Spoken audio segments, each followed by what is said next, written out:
Bapak Ibu semua, tadi kita nyanyikan lagu ini ya, Goodness of God. Ini lagu favorit saya, tanya anak-anak semua.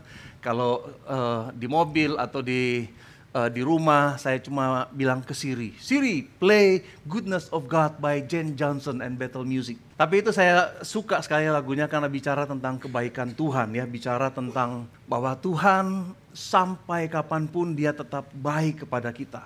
Nggak peduli dengan keberadaan kita, nggak peduli dengan keadaan kita, nggak peduli siapa Anda, nggak peduli masa lalu Anda, nggak peduli dengan apapun yang Anda alami, Dia tetap baik. Amin saudara. Nah saudara, oke, kita masuk ke dalam firman Tuhan. Tema kita pada hari ini yaitu get closer together, ya, menjadi dekat secara bersama-sama. Saya akan bagi ini dalam 2 khotbah. Hari ini saya bawa tentang basic. Bagaimana caranya supaya apa penghalang-penghalang kita untuk menjadi dekat satu dengan yang lain. Semua orang ingin dekat dengan orang lain, tapi ada penghalang saudara yang menghalangi kita untuk dekat dengan orang yang lain. Mari kita lihat bersama-sama saudara.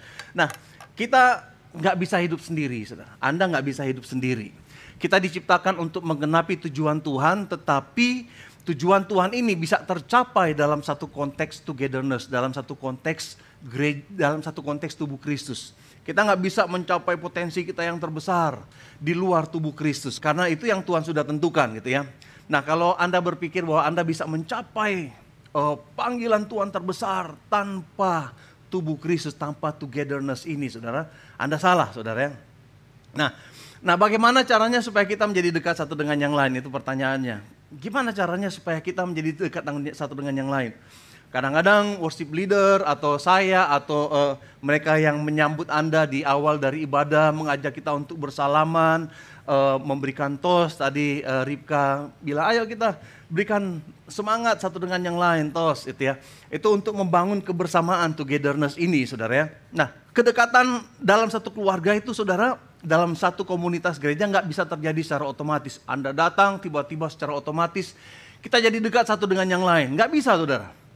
Harus ada intensi yang disengaja. Harus ada keinginan buat kita untuk dekat satu dengan yang lain. Harus ada investasi waktu dan tenaga. Nggak bisa hubungan yang dekat itu terjadi tanpa ada usaha, saudara ya. Coba tepuk kiri kanan dan katakan, kita nggak bisa dekat tanpa usaha. Nggak bisa, saudara, Anda menjadi dekat tanpa ada usaha. Tapi ada satu hal yang lain yang harus Anda miliki untuk bisa menikmati kedekatan ini. Harus ada hal yang lain. Sebelum kita menjadi dekat, saudara, satu dengan yang lain, harus ada hal yang kita harus miliki. Yaitu kita harus menjadi diri kita apa adanya. Anda harus menjadi diri Anda apa adanya supaya kita bisa dekat satu dengan yang lain. Kalau Anda berpura-pura atau kalau Anda nggak menjadi diri Anda apa adanya, kita nggak bisa, saudara, membangun satu hubungan yang baik dalam satu komunitas gereja, saudara. Kalau Anda datang ke sini dengan sikap ada apanya, bukan apa adanya, saudara, maka kita nggak bisa membangun hubungan yang dalam di dalam gereja, saudara. Bahkan dalam konteks di luar gereja pun kita nggak bisa datang, saudara. Karena hakikat dalam satu hubungan yaitu pengorbanan. Coba katakan sama-sama, pengorbanan. Kita harus berkorban, kita harus merendahkan diri, saudara. Kita harus merendahkan diri, berinvestasi dalam segala hal, saudara. Kita nggak bisa tanpa pengorbanan, tanpa investasi waktu dan tenaga di dalam kehidupan kita. Nah, hari ini kita akan belajar dan berbicara mengenai menjadi diri sendiri, saudara. Bagaimana Anda dan saya menjadi diri sendiri, nggak berpura-pura, nggak pakai topeng, saudara. Kita nggak bisa punya hubungan yang dalam kalau kita belum beres dengan diri sendiri, saudara. Menjadi diri sendiri, kita nggak bisa menjadi dekat dengan orang lain kalau kita nggak bisa menjadi diri sendiri, saudara. Saat kita bersikap palsu, saat kita berpura-pura dan menjadi, karena gini, saudara, waktu kita ingin mendekat kepada orang yang lain, kita biasanya akan coba menyesuaikan diri dengan lingkungan itu, saudara ya. Kita akan berusaha, kalau masuk ke gereja, saudara, kita harus bersikap gimana image yang baik kalau ada di gereja. Saudara. Itu yang membuat kita, saudara, gampang sekali bersikap berpura-pura, saudara. Artinya yang Anda lihat yang sebenarnya yaitu image dan karakter Anda yang selaras. Itu yang harus kita punya, saudara ya. Kita nggak bisa berpura-pura menjadi orang lain, memainkan peran, memakai topeng, saudara. Nah, saya mau ajak kita baca sama-sama di dalam Roma 12 ayat 9. Dikatakan kita baca sama-sama, 1, 2, 3. Hendaklah kasih itu jangan pura-pura. Jadilah yang jahat dan lakukanlah yang baik, saudara. Nah, hendaklah kasih itu jangan pura-pura, saudara. Seringkali untuk diterima satu kelompok kita memakai topeng yang diterima oleh kelompok itu. Kita memakai image yang disukai oleh kelompok tersebut. Tadi saya katakan kalau sampai ke gereja kita katakan shalom, shalom, haleluya. Tiba-tiba bahasanya berbeda, tiba-tiba alisnya agak lebih tinggi sedikit, saudara, supaya kelihatan menarik, saudara. Sorenya, saudara, setelah gereja nongkrong sama anak salon langsung, aduh jeng, gitu. Jalannya mekong apa semua gitu ya. Kemudian Senin, saudara, waktu di sekolah kita pakai topeng yang lain, saudara. Kemudian hari Rabu, doa malam, shalom, shalom lagi, saudara ya. Kalau pengusaha lain lagi, saudara. Kalau pengusaha, Minggu tobat, Senin kumat. Nah, saudara, sering kita pakai topeng. Kenapa sih, saudara? Ini kita akan lihat sama-sama. Kenapa kita pakai topeng? Kenapa Anda dan saya pakai topeng? Semua orang melakukannya, saudara. Saya juga melakukannya, saudara. Di dalam banyak hal, dalam keadaan, saudara, saya melakukannya juga. Kenapa kita pakai topeng? Itu kita akan lihat sama-sama untuk belajar, saudara. Kenapa kita harus menjadi otentik, saudara ya. Harus menjadi diri sendiri, saudara. Menjadi apa adanya kita, saudara. Kita memakai topeng karena kita menyembunyikan sesuatu, saudara. Anda dan saya menyembunyikan sesuatu dalam kehidupan ini. Kenapa kita menyembunyikan sesuatu? Karena kita takut. Coba katakan sama-sama, takut. Karena kita takut menunjukkan diri kita yang sebenarnya. Kita takut, saudara, untuk menjadi diri kita sendiri, saudara. Nah, takut ini menguasai manusia sejak Adam dan Hawa, gitu ya. Coba kita lihat di dalam Kejadian 3 ayat 10. Ia menjawab, ketika aku mendengar bahwa engkau ada dalam taman ini, aku menjadi takut karena aku telanjang. Perspektifnya Adam seperti itu. Padahal sebelum-sebelumnya juga dia telanjang tapi nggak takut, saudara ya. Sebab itu aku bersembunyi. Ada sesuatu yang kita sembunyikan dan sejak saat itu manusia suka bersembunyi ketika ia takut ketahuan aslinya, saudara. Hari ini kita akan lihat 3 jenis takut yang membuat kita nggak bisa jadi kuat dan solid di dalam satu gereja, dalam satu kebersamaan atau dalam satu komunitas. Pertama yang akan kita lihat yaitu takut terekspos, saudara. Takut terekspos, takut ketahuan, saudara. Coba katakan sama-sama, takut terekspos. Takut terekspos, takut ketahuan itu membuat kita nggak bisa menjadi diri kita sendiri, saudara. Terekspos artinya terlihat jelas, terlihat seluruhnya, saudara. Ini Anda kalau dari sini kelihatan cakep-cakep, ganteng-ganteng, saudara, cantik-cantik. Kenapa? Agak gelap.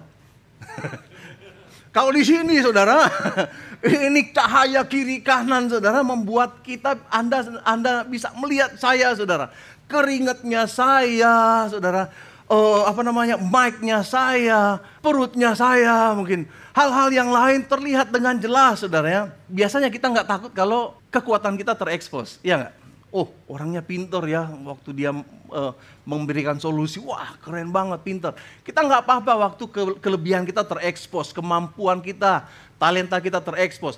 Tapi kalau kelemahan, bicara tentang kelemahan, bicara tentang ketidakmampuan, kekurangan, semua yang tidak kita miliki, saudara, itu yang membuat kita takut, saudara. Kenapa kita gampang sekali pakai topeng, saudara? Karena kita menutupi hal-hal yang kita takut ketahuan kepada orang yang lain, saudara. Nah, di dalam 1 Korintus ya, 2 ayat 11. Siapa gerangan di antara manusia yang tahu apa yang terdapat dalam diri manusia selain roh manusia itu sendiri yang ada di dalam dia? Demikian pula tidak ada orang yang tahu apa yang terdapat di dalam diri Allah selain roh Allah. Artinya, saudara, nggak ada orang yang tahu, saudara Anda. Anda seperti misteri bagi banyak orang, saudara. Nggak ada yang tahu, nggak ada yang kenal Anda, saudara. Bahkan, saudara, diri kita sendiri kadang-kadang nggak mengenal kita, saudara. Nggak mengenal.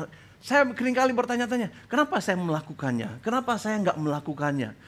Saya sendiri, saudara, kadang-kadang mempertanyakan motivasi yang ada dalam diri saya, saudara, untuk melakukan sesuatu. Kadang-kadang kita juga, Anda pun demikian. Kenapa saya melakukan ini ya? Kenapa kebiasaan saya seperti ini? Nggak tahu saudara, satu-satunya pribadi yang mengenal Anda luar dan dalam, yaitu Tuhan sendiri. Dia kenal Anda dengan jelas dan transparan saudara, amin.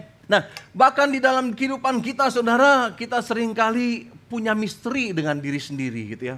Kita punya sesuatu saudara yang kita pertanyakan. Kenapa seperti ini? Kenapa seperti itu? Karena kita sendiri saudara bahkan nggak mengenal diri kita sendiri saudara. Dengan jelas, hanya Tuhan yang mengenal kita dengan jelas. Dalam kehidupan ini kita gampang menipu gitu ya, menutupi sesuatu dari orang lain. Kita menutupi kebobrokan kita dengan menyepuhnya dengan hal-hal yang indah saudara ya. Di dalam Amsal pasal 26 ayat 23 dikatakan, seperti pecahan periuk bersalutkan perak, demikianlah bibir manis dengan hati yang jahat. Bibir manis dengan hati yang jahat katanya seperti pecahan periuk gitu ya, tembikar tanah liat gitu ya, kemudian disepuh dengan emas, disepuh dengan perak. Kelihatannya bagus saudara, tetapi isinya ternyata sesuatu yang murah saudara ya, bukan sesuatu yang kelihatan seperti perak yang utuh. Demikianlah bibir manis dengan hati yang jahat. Maksudnya apa yang kelihatan di permukaan belum tentu sama seperti yang ada di dalam diri kita saudara. Kita pakai topeng, Anda bisa lihat dengan jelas di permukaan, tetapi kita nggak tahu siapa dia di dalam diri mereka sendiri saudara. Kadang-kadang seperti itu ya. Yang tahu saudara siapa Anda yaitu orang-orang dekat Anda. Anak Anda, suami Anda, istri Anda, pembantu rumah tangga Anda mungkin, atau teman-teman dekat Anda saudara. Kita bisa menipu, saya bisa menipu Anda di depan sini saudara ya, dengan jaket kulit, dengan celana dan sepatu dan lain sebagainya, dengan pomade dan lain sebagainya. Tetapi saudara, siapa kita sebenarnya diketahui oleh orang-orang di dalam kehidupan kita, di dalam rumah kita saudara. Kadang-kadang saudara, di rumah atau di tempat kos, baru taringnya kelihatan, baru yang busuk-busuknya kelihatan. Tanya kepada karyawannya, yang lihat orang itu setiap hari bagaimana sifatnya, apakah sama seperti yang di gereja atau yang ditampilkan kepada umum saudara. Yang pacaran, aduh saudara, orang yang paling banyak topeng itu mereka yang pacaran saudara. Kalau pacaran saudara, wah saudara, itu topengnya apalagi waktu PDKT saudara. Sabarnya luar biasa, baiknya luar biasa. Itu topengnya tebal-tebal semua saudara. Jangan percaya jangan percaya saudara. Sabarnya nggak masuk akal saudara. Senyumnya bagaikan lukisan saudara. Kenapa? Pada waktu orang ini memberikan impresi yang baik kepada orang yang lain, dia akan pakai topeng saudara. Satu kali ada satu pasang yang waktu di Korea dulu, ada satu pasang yang ingin menikah saudara ya. Saya tanya kepada mereka, saya selalu tanya, berapa lama kalian kenal dan pacaran? 6 bulan pastor. Ya ampun, saya bilang, ini sih masih pakai topeng semua. 6 bulan tuh sudah gitu mau nikah gitu ya. Pernah nggak kalian berantem? Saya tanya gitu. Pernah pastor katanya. Ya. Kapan? Kira-kira peristiwa apa kamu pernah berantem? Oh, waktu saya tungguin pastor, dia terlambat 15 menit, saya marah sekali. Saya bilang ya ampun, udah kalian pulang dulu, berantem dulu saya bilang ya. Berantem dulu yang dengan hal-hal yang lebih besar. Saya cari-cari masalah dalam kehidupan mereka berdua. Kemudian ini saya bilang ini masalah kalian yang kalian belum pernah deal. Kenapa saudara? Pada waktu kita berantem, topengnya itu mulai copot satu persatu, rontok satu persatu saudara. Waktu kita berantem, waktu mereka berantem, pasangan ini berantem, topengnya mulai rontok satu persatu. Siapa dia sebenarnya mulai kelihatan. Nah saudara, bagi Anda yang anak-anak muda yang belum menikah, jangan buru-buru menikah saudara. Lihat dulu saudara karakternya. Lihat dulu kehidupannya, lihat hubungannya dengan orang tuanya, lihat hubungannya dengan teman-temannya saudara.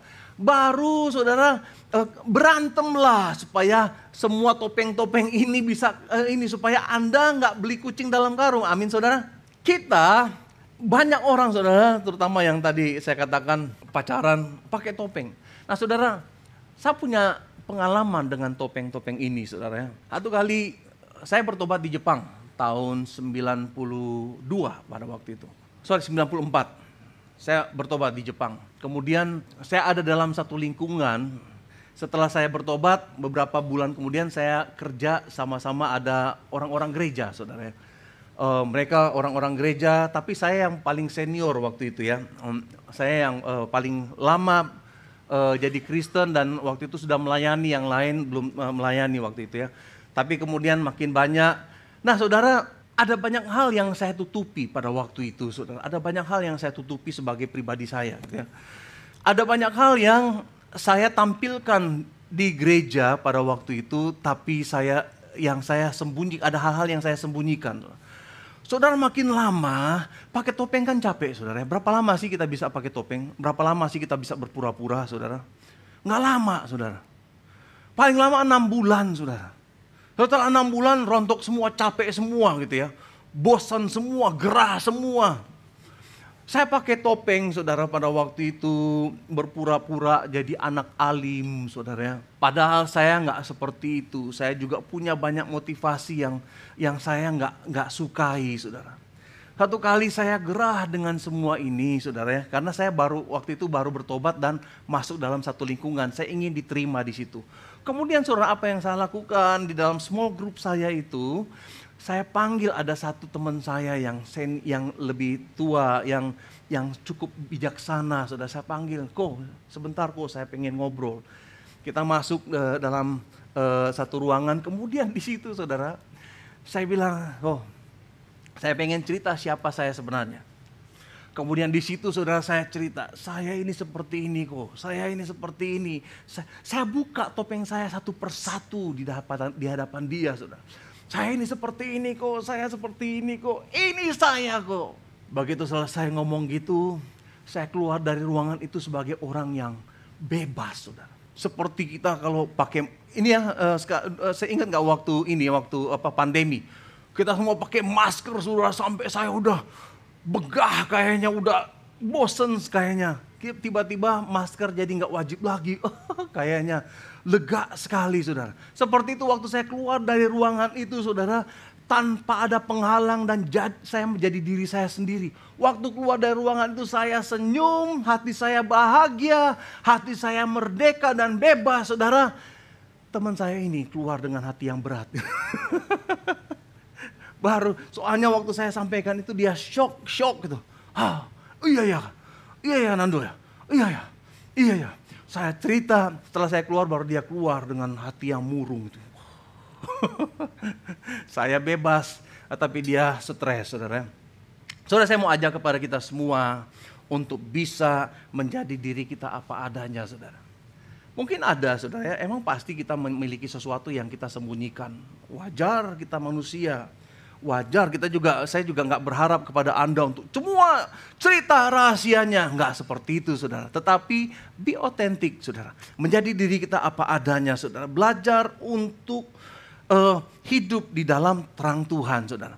Nah, saya bersyukur punya small group saudara pada waktu itu, yang dimana saya bisa mempertanggungjawabkan diri saya. Kalau Anda di sini susah untuk menjadi diri kita sendiri dalam kelompok yang besar, Anda tersembunyi saudara di balik punggung-punggung orang, Anda tersembunyi di balik banyaknya orang saudara. Tetapi di dalam small group kita bisa menjadi diri kita sendiri saudara, apa adanya saudara. Kita nggak perlu takut untuk terekspos karena kita ada dalam satu lingkungan yang kecil.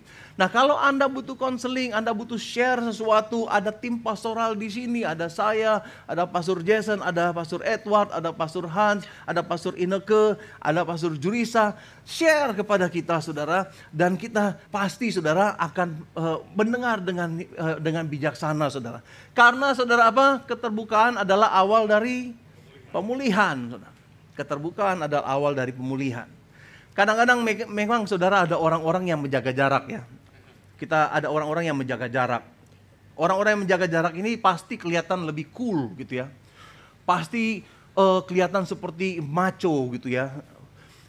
Pasti kelihatan seperti wanita yang berkelas misalnya gitu ya. Tetapi tahu nggak, orang yang menjaga jarak biasanya mereka orang yang penuh dengan ketakutan. Menyembunyikan sesuatu dalam kehidupan mereka. Gak mau orang menjadi dekat dengan mereka. Kenapa saudara? Takut terekspos. Coba katakan sama-sama, takut terekspos. Karena pada waktu kita menjadi dekat satu dengan yang lain, Waktu dari jarak yang jauh seperti ini, Anda mungkin nggak bisa lihat pori-pori saya, saudara, gede-gede gitu ya. Komedo gitu ya, blackhead, apa semua gitu ya. Karena saya nggak pernah facial. Saya nggak pernah facial. Tapi kalau dari jauh, kelihatannya keren, kelihatannya cantik, saudara ya. Nah, manusia modern ingin, saudara ya, terlihat bagus. Nah, faktanya begini, saudara, jika kita ingin memiliki hubungan yang real, yang nyata, Anda harus membiarkan kelemahanmu terekspos. Anda nggak perlu takut kelemahanmu terekspos, saudara. Supaya kita bisa menjadi dekat dan punya hubungan yang real, saudara. Manusia modern sekarang ini selalu itu ya, pakai hal-hal gitu ya, yang membuat mereka terlihat bagus. Poles sana, poles sini, operasi sana, operasi sini, saudara. Bukan karena sombong, tetapi biasanya alasannya karena fear ini, karena ketakutan ini. Takut untuk kekurangannya terekspos. Ada satu artis Hong Kong, saudara, yang mulai naik daun saat ini, saudara. Nah ini, kalau saya mau bikin profile di TikTok saya akan pakai gambar ini, saudara. Au. Waktu pakai profile ini misalnya gitu ya. Banyak orang, wih keren banget ya. Aslinya, saudara, seperti ini. Aslinya seperti ini, saudara. Saudara jangan percaya apa yang ada di internet. Kita selalu pakai persona kita, saudara ya, untuk bisa diterima. Kita menutupi kekurangan kita, saudara. Tampilkan seperti ini, saudara. Padahal sebenarnya seperti ini. Nah, saudara, saya mau ajak kita semua untuk menjadi real. Amin, saudara. Cepat tepuk dan kiri dan kanan dan katakan menjadi real. Kunci untuk menjadi diri sendiri bagaimana sih? Anda harus hidup dalam terang Tuhan. Anda harus minta terang Tuhan bersinar dalam kehidupan Anda. Karena terang itu akan membuat kita terekspos memang. Menakutkan memang. Tetapi terang itu akan membebaskan kita, saudara. 1 Yohanes 1 ayat 7 katakan demikian, saudara. Tetapi kalau kita hidup dalam terang sebagaimana Allah ada dalam terang, maka kita hidup erat, rukun satu dengan yang lain. Dan darah Yesus anaknya membersihkan kita dari segala dosa. Kalau Anda dan saya hidup dalam terang, kata firman Tuhan ya. Kalau Anda dan saya hidup dalam terang sebagaimana Allah ada di dalam terang, maka kita hidup erat, rukun satu dengan yang lain. Kalau kita hidup di dalam terang Tuhan, maka akan ada persekutuan yang real di dalam kehidupan kita satu dengan yang lain. Akan ada kerukunan di situ, akan ada hidup yang erat, yang dekat satu dengan yang lain. Nah, perhatikan saudara, di dalam hidup kita untuk bisa memiliki hubungan yang baik, yang real, Anda dan saya harus hidup di dalam terang Tuhan. Hidup di dalam terang artinya hidup dalam satu kejujuran, hidup dalam satu karakter yang kuat, hidup dalam sesuatu yang menjadi berkat bagi orang yang lain. Hidup dalam terang, saudara. Hiduplah seperti kita ada di siang hari. Saudara, saya ingat ya waktu di Jepang dulu saya pernah share di sini. Saya pergi, saudara, sama Matthew kalau malam. Kan saya bilang di Jepang 4 langkah aja ada lampu merahnya. Padahal cuma satu arah dan jaraknya kira-kira 4 langkah gitu. Ada lampu merah, ada lampu untuk bisa nyebrang atau nggak bisa nyebrang. Kalau siang saya taat. Kalau malam udah jam 9 malam sepi. Saya mulai kompromi, saudara. Saya nyebrang walaupun tandanya masih merah, saudara ya. Dan saya katakan waktu itu bahwa saya nggak bangga dengan itu. Cuma waktu gelap, saudara, kita cenderung melakukan hal-hal yang tidak terpuji, saudara. Tetapi pada waktu terang kita hidup seperti di siang hari, kata Paulus ya. Maka pada waktu itu kita akan hidup di dalam kehidupan kita yang real, saudara, apa adanya, saudara. Efesus pasal 5 ayat 13. Segala sesuatu yang disorot di dalam terang akan kelihatan dengan jelas. Amin. Segala sesuatu yang disoroti di dalam terang akan kelihatan dengan jelas. Izinkan Anda dan kehidupan Anda diterangi oleh firman Tuhan, diterangi oleh terang Tuhan, sehingga semuanya bisa kelihatan jelas. Kalau enggak, saudara, akan selalu terjadi miskomunikasi satu dengan yang lain, saudara. Jika Anda ingin mendapatkan hubungan yang dalam di dalam kehidupan kita, lakukan seperti yang Paulus katakan. Nah, ini kata-kata Paulus yang luar biasa, coba perhatikan. Kami tidak berusaha, 2 Korintus 4 ayat 2, saya ambil dari firman Allah yang hidup, FAYH. Kami tidak berusaha mengakali orang supaya mereka percaya. Kami tidak mengelabui orang. Kami tidak pernah mengajarkan sesuatu sebagai ajaran Alkitab, padahal bukan. Kami tidak memakai cara-cara yang memalukan seperti itu. Sementara berbicara kami berdiri di hadirat Allah. Dengan demikian kami menyatakan kebenaran sebagaimana dimaklumi oleh semua orang yang mengenal kami. Haleluya. Nah saudara, alasan kenapa kita takut saudara untuk menjadi diri sendiri, yaitu takut terekspos. Tapi ada satu takut yang lain yang lebih dalam daripada takut terekspos, yaitu takut tertolak saudara. Kadang-kadang kita nggak menjadi diri kita sendiri karena takut tertolak. Katakan sama-sama, takut tertolak. Anda takut mendekat pada komunitas gereja, Anda menjaga jarak. Kenapa? Karena takut ditolak saudara. Anda takut orang lain nggak menerima Anda. Amsal 29 ayat 25, saya ambil dari bahasa Indonesia sehari-hari, BIS. Takut akan pendapat orang mengakibatkan kesusahan. Percayalah kepada Tuhan maka engkau akan aman. Ini satu ayat yang saya ingat, yang saya hafal saudara, di dalam perjanjian lama terjemahan yang baru dikatakan takut kepada orang mendatangkan jerat. Tapi siapa yang percaya kepada Tuhan dilindungi.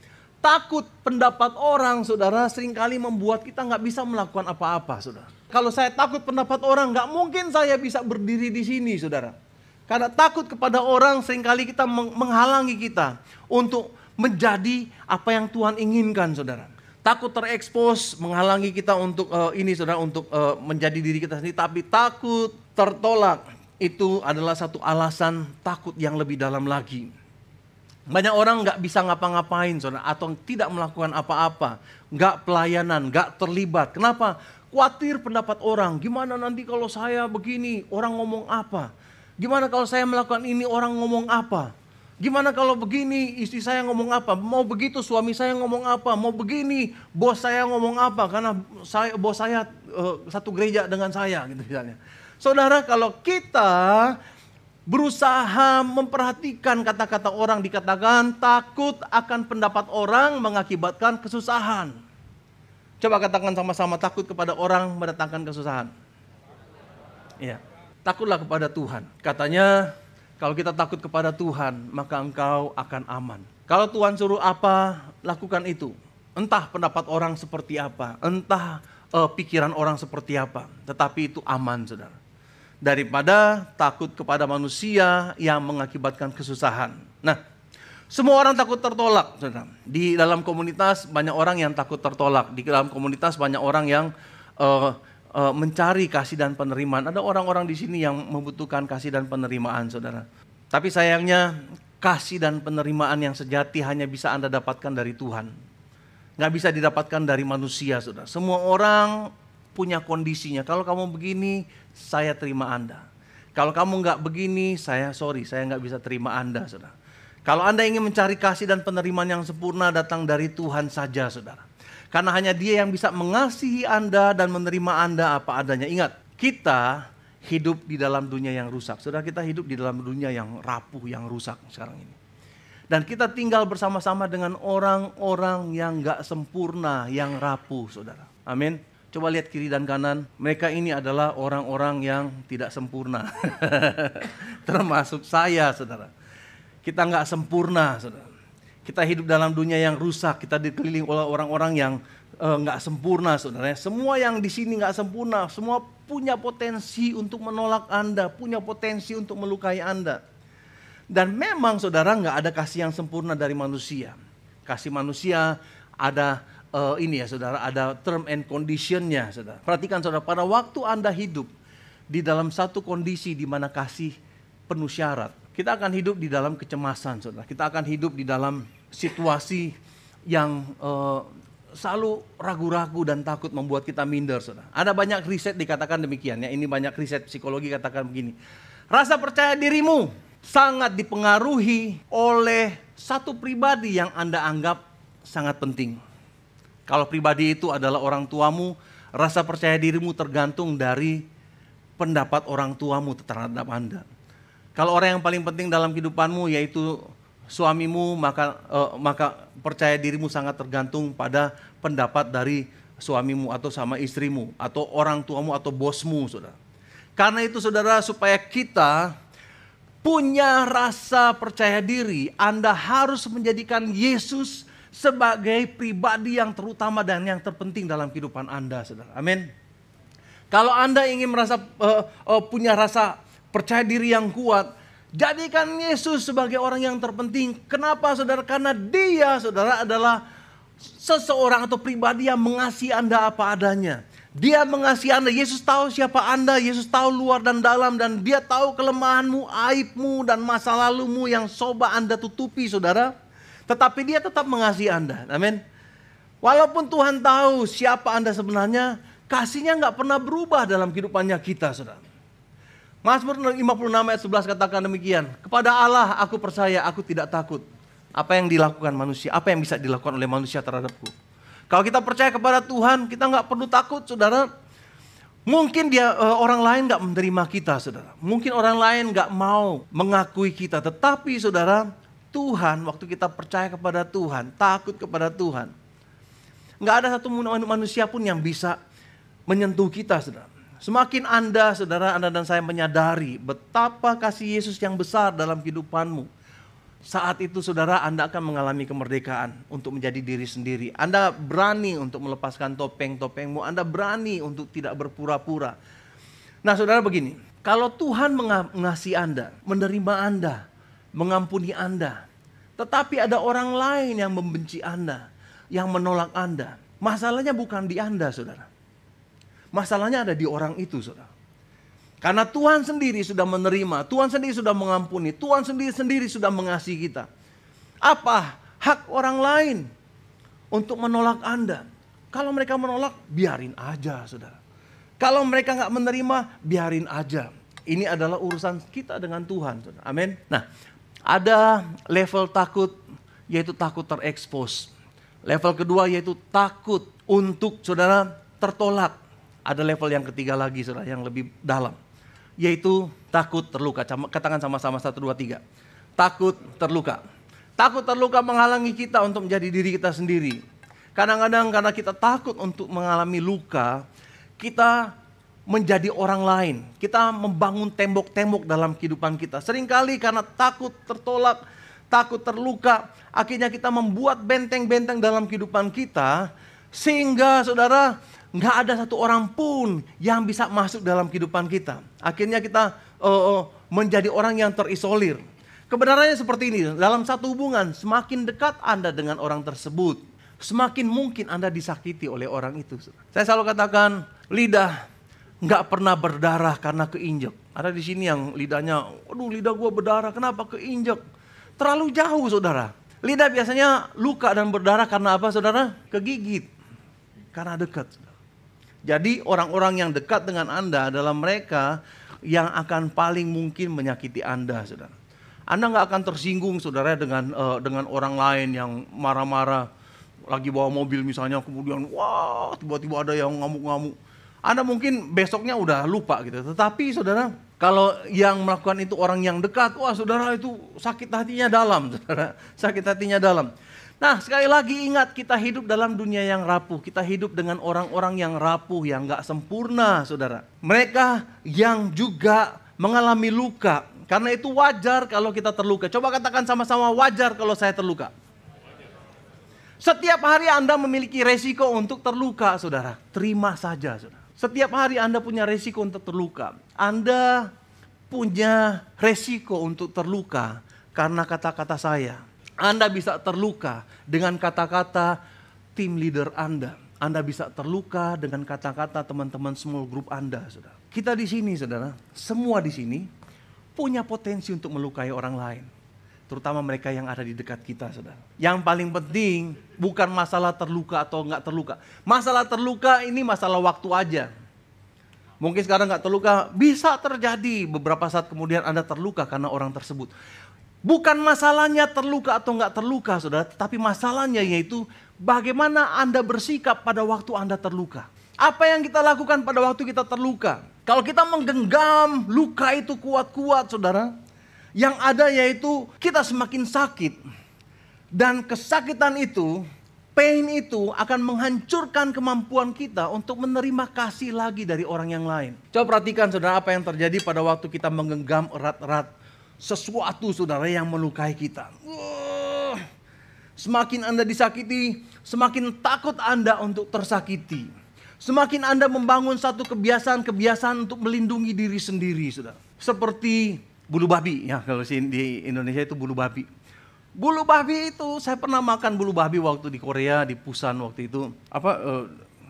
Nelayannya langsung ambil, kemudian pakai sarung tangan, dia pecah-pecahin ininya, duri-durinya, kemudian dia potong dalamnya, terus bilang makan.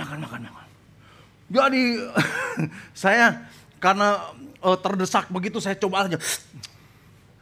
Itu di dalamnya itu sangat rapuh, saudara. Orang-orang yang kelihatan keras, orang-orang yang kelihatan pemarah, saudara. Seringkali di dalamnya adalah sesuatu yang sangat rapuh. Dan kekerasan, violentnya, saudara. Kemarahannya, temperamennya. Itu sebenarnya satu defense mechanism yang dibangun supaya dia nggak terluka, saudara. Di balik dari setiap hal-hal yang lain, pada waktu kita terluka, kita membangun benteng, saudara. Membangun benteng pertama-tama, saudara.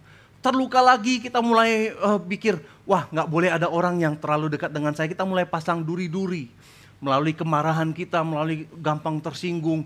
Itu semua duri-duri supaya apa? Waktu orang dekat, apa lu dekat-dekat? Orang langsung jauh, saudara. Baru mau melihat mukanya kita aja yang udah masem, orang udah gak mau dekat. Udah jangan dekat-dekat sama dia. Ih, serem orangnya, misalnya gitu ya. Kenapa sebenarnya? Karena kita menutupi sesuatu, dan semakin kita menutupi sesuatu ini, saudara, semakin kita berpura-pura, dan semakin kita gak menjadi diri kita sendiri, saudara.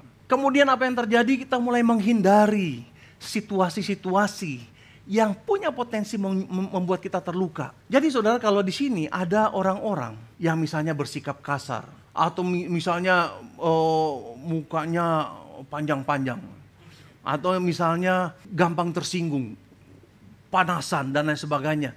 Itu sebenarnya adalah sesuatu yang dibangun untuk menutupi diri sendiri. Sesuatu yang dibangun untuk melindungi diri sendiri, diri dia yang sangat rapuh, saudara. Karena dia melindungi diri sendiri, dia menghindari situasi-situasi yang memungkinkan dia tersakiti lagi, membangun tembok-tembok di sekitar hatinya. Dan justru itu membuat hidupnya tambah menderita.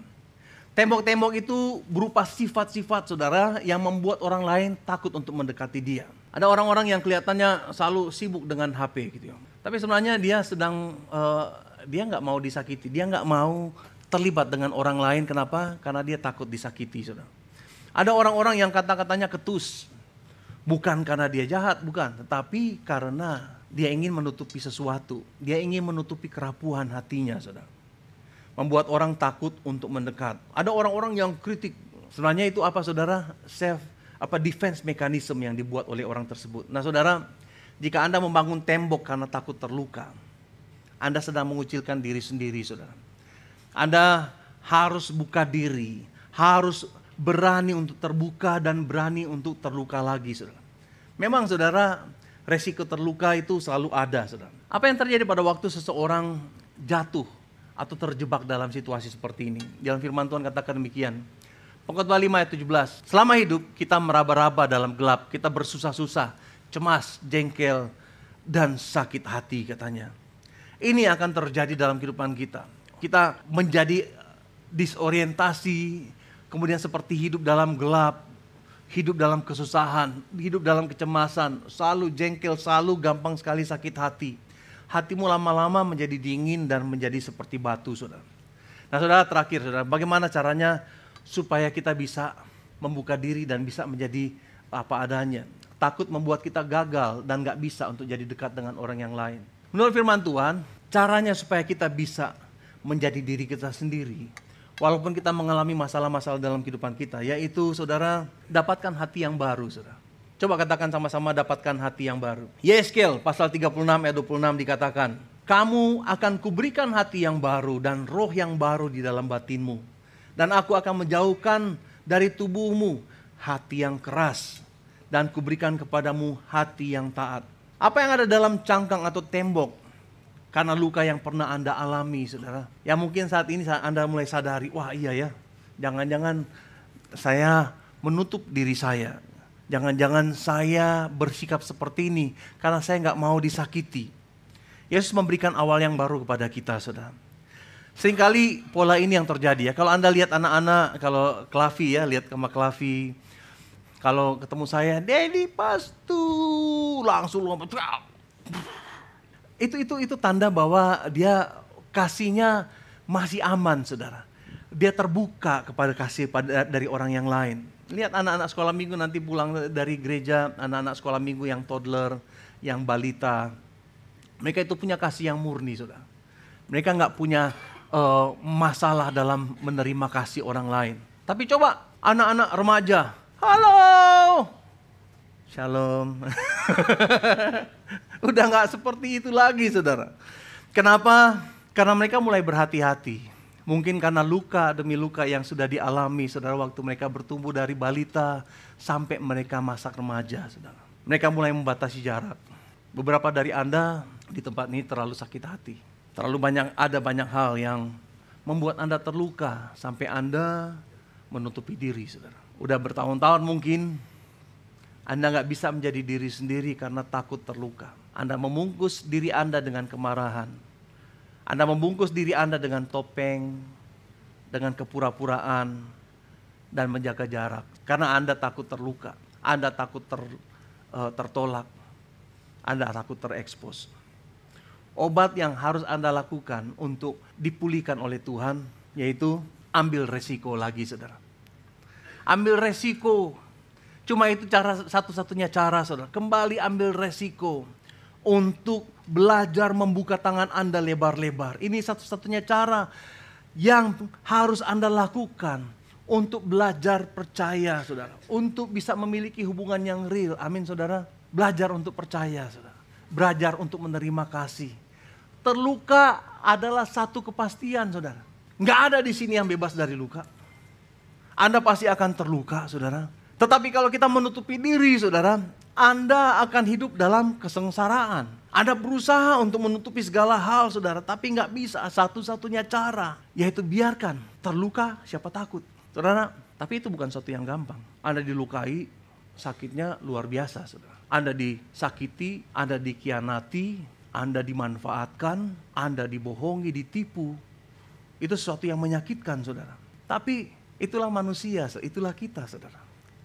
Itulah Anda dan saya. Sehebat-hebatnya saya atau hamba Tuhan manapun, punya potensi besar untuk menyakiti Anda. Walaupun gak ada niat, saudara, tetapi bisa saja perkataan saya, atau karena kelemahan saya, atau karena keterbatasan saya, kemampuan saya untuk mengasihi terbatas, saudara.